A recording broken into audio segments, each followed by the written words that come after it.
students. Good morning, ma'am. Okay students, இன்னைக்கு எக்ஸாம்னோ okay எல்லாரும் எக்ஸாம்க்கு எல்லாரும் ரெடியா இருங்க, படிச்சிட்டு இருங்க. நான் போய் ஆன்சர் ஷீட் கொஸ்டின் பேப்பர் வாங்கிட்டு வந்துடுறேன். படிச்சியா? நான் படிக்கவே இல்லடா. நீ படிச்சிட்டியா? நான் கண்டிப்பா படிச்சிருக்கேன். ஸ்டூடெண்ட்ஸ் எல்லாம் படிச்சிட்டீங்களா? ஆன்சர் ஷீட் கொடுக்குறேன். நான் படிச்சிட்டேன் மேம். விராட் இந்தா கொஸ்டின் பேப்பர் இருந்தாங்க. லக்ஷித் இந்தா. எல்லாரும் எழுதுங்க.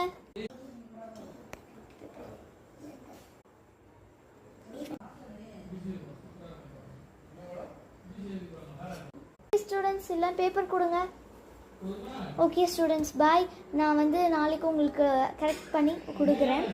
100 out of 95. Very good. All of you clap clap clap. Very good. Mark என்ன ரொம்ப கம்மியாக இருக்குது? 75 தான் எடுத்திருக்கேன். அவன் பாரு, அவன் எவ்வளோ நல்லா எடுத்திருக்கான்.